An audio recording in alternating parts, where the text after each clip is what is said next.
PS Crypto, hello everyone. Boy, do you guys miss me, don't you? You've been surfing YouTube, looking at all these clowns, and wondering, man, when is this guy gonna come back? I can't stand these people. Anyways, jokes aside, looking at YouTube, a lot of these YouTubers right now are spreading fear about Bitcoin. The major YouTubers, even the little YouTubers. And, fear is very much in the market right now. I don't think I've seen this much fear in a while. Even some YouTubers are quitting. I've seen a couple of videos of YouTubers. BitBoy comes to mind, but I don't think it's because of bearish sentiment. There's other YouTubers that are pretty much calling it quits. Even Carl, who's been very much a Bitcoin maximalist, is saying, I'll sell all my Bitcoins if this happens. Get away from here. And that's pretty weird for him to say that because he's, for a long time, he's even posted many videos about the importance of Bitcoin as. Dude, that's my cousin asked me to buy metaverse land, which is not a good idea, by the way, especially if it's real land, if it's based on real land, because there's a lot of uh, issues, legal issues with that, in my opinion. Anyways, my battery's low. This is the worst video I've ever made. Anyways, Carl has posted many videos talking about the importance of Bitcoin versus fiat, and he has bashed fiat money for so long and the system, and he has supported Bitcoin as a means of finance, decentralized finance, and all of a sudden he wants to sell into the USD big dollar because of a little dip. So all this narrative about decentralized finance, all this whole narrative about the government being bad, the big bad wolf, and the whole system is being corrupt, and let's adopt.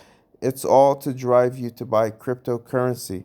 These people, 99.99% of them who are saying this, are going to cash out into USD. They are fucking liars, all of them. In fact, most of you are in it for the money, for the green cash. That's what it's all about. Nobody gives a shit about the social responsibility and the corruption and all that bullshit. Nobody gives a shit. It's a me generation. It's all about me. So you'll drive this narrative through just so you can promote cryptocurrency through it. That's all. That's what it's all about. Come on now. Let's just stop messing around. Let's look at this chart, the daily chart. Obviously, a lot of people are saying we've seen this chart before, which is all the way here. They're saying we are about right here.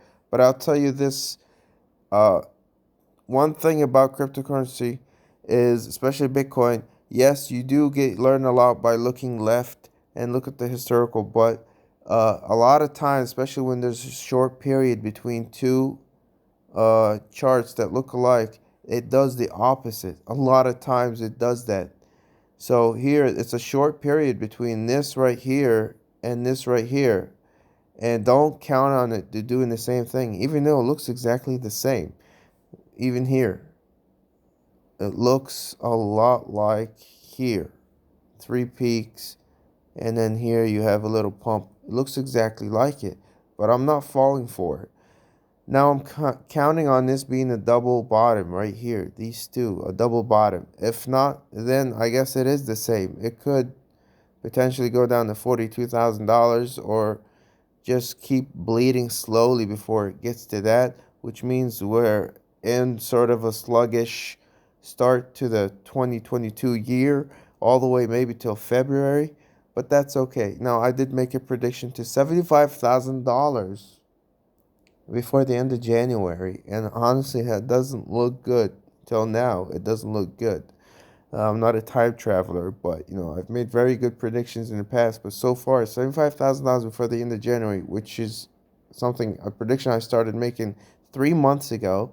It doesn't look good for that. So we could drop, we could go up. I'm not really giving you any predictions right now because it is a volatile market. It is virtually unpredictable.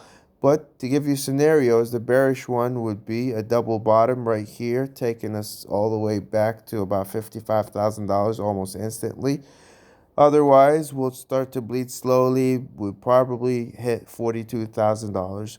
Let's see what happens. It's really happening very slow. Even the volume has gone sub 1 billion uh, just a few days ago, and it continues to dwindle. Let's see what happens. But I'm holding a bullish sentiment. Till now, I'm actually still holding a bullish sentiment. Forget about bear markets that are lasting 2 years like 2017. I don't think we'll see it. There's just too much interest, too much institutional interest in Bitcoin for us to go in the bear market for 2 years. We did just people want to buy. Anyways, I gotta go. All these messages. Uh, there's just too much interest. I think if we do see a bear market, it doesn't last more than 5 months, and we have just gotten off a bear market here, and there's a bull market there, and they're just like stints, right? They're 5 month swings, and I think they'll get shorter and shorter. Eventually, Bitcoin will become a stable asset, almost as stable as the dollar. Wait, who said the dollar's stable? Anyways, gotta go.